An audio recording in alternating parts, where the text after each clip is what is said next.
Hi, Heather here from Creative Kiwi. Welcome to this video on how we'd make our free in the hoop balloon. Now, it can just be a straight out balloon that you could hang up and use as bunting, or as we have done, put a pocket on the back to use for gift cards. Comes in about 5 different sizes, so the design I'm showing today is in the 4x4 hoop, so it's quite small, goes right up to the 9x14. You could use this design as a booth announcement, any kind of celebration you want, add, with your own software, add whatever words you'd. Now this video, it just shows the techniques that we use when we make this balloon. The actual full instructions are included in the design file. Anyway, let's get on with what you need. Depending on your hoop size, but for the 4x4, you've got 2 5x5 pieces of material, front and back. There's an optional pocket, which is just another piece of material folded.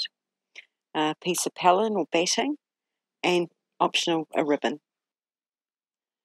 On to hooping and stabilisation. We all know that that's one of the ways to get a really good stitch out. So I use 2 layers of the fabric type stabiliser. You can see here for my 4x4 designs I use my scraps.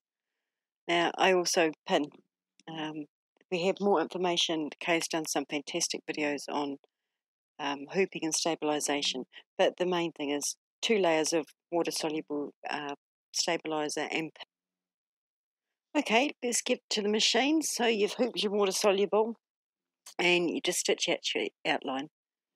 I've tried to use a darker thread here just so you can see it, but you use a matching thread. Now this is where I made a boo-boo.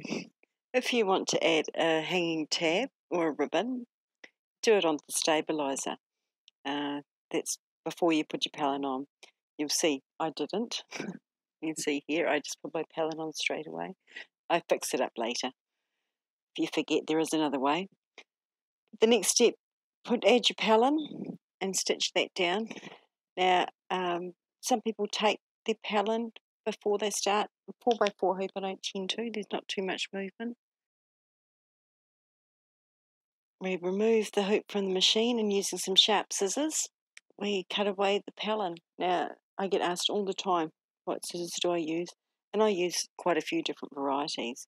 You can see here I'm using good old dressmaker's scissors, but on the side there I've got my echidna duckbill scissors, I think they're called. You can see here, there's my second chance. I added the ribbon at that point, just taping it down there. I didn't do a very good job either, but either way. Now I've got an ombre fabric there, so that's why I put it on the angle. The other hoop sizes, the balloons oriented straight. So you put it on your machine and you stitch the fabric down. And in the next couple of steps, you'll see the details are in the instructions, but it's the quilting and the actual whatever you want written on your balloon. Now the freebie I've just included, happy birthday. Now for this particular stitch out, I didn't have the happy birthday, and you'll see why later. But if you have editing software or good with your alphabets on your machine, you can put anything on here. You can put a picture. If you're not good with editing software, just use licensed fabric.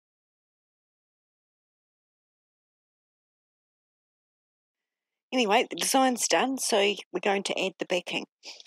Now, I did make it hard for myself with this ombre backing, but either way, so you place the backing fabric. If you just want it plain on the back, no pocket, that's all you need to do. Here I've shown how you do put the pocket on.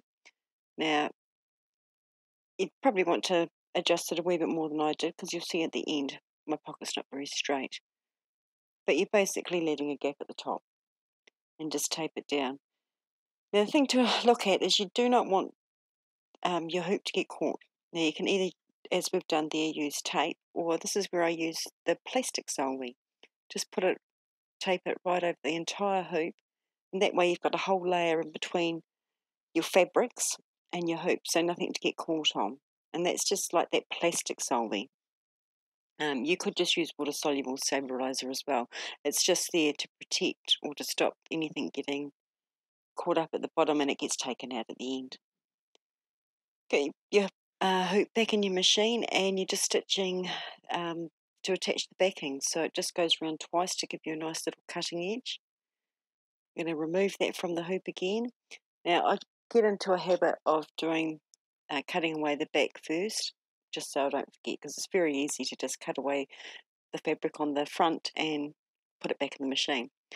So you can see there I've still got the solvay on the back, so just cutting all the excess off. It's still going to do the same job because it's going to hold down those edges.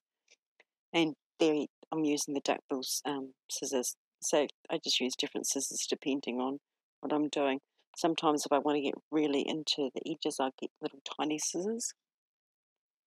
Back on the front of the hoop now, and same thing, just going to cut away the excess.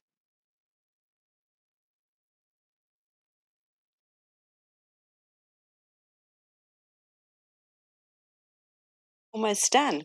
Now, a step I didn't show here is if you want your bobbin thread to be the same, change it at this point. And basically all we're doing now is just the final colour, which just zigzags around the edge and then does the satin stitch magic of videos. And that's pretty much it. You can see it's a very easy design, really quick. So you could do an awful lot with it. So I hope to see some photos of what you will do. So I know you'll do some very clever things. Yeah, it's just a matter of cutting away your excess. Don't cut off the ribbon. I'm sure many of you have already done that before. So I just cut around the edge. And then I've just got the extra step there. I just need to take off that layer of solvay. Gone. You can see the wee pocket on the back. Now the 4x4 size, you could get a gift card in there. Certainly the New Zealand gift cards are a credit card size. It does sort of show at the front. But if you have a 5x7 hoop, that's probably a better size too. If you want to put a gift card in and maybe put a chocky or a chocolate bar or something. But the 4x4, if you have a 4x4 hoop, then as I say, you can still put a wee gift in there. And see, I did not get that backing very straight. I'm sure you'll do a better job.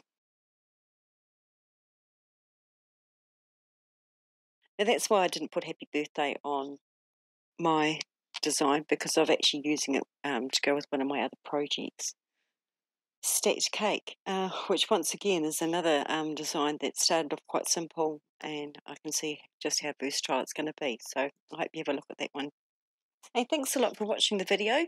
I hope you learned something. As I say, the video is just to go with the instructions. You get much more detail in the instructions. Once again, when you download the free design, you'll find it as the PDF in the design files. Thanks so much. Catch you next.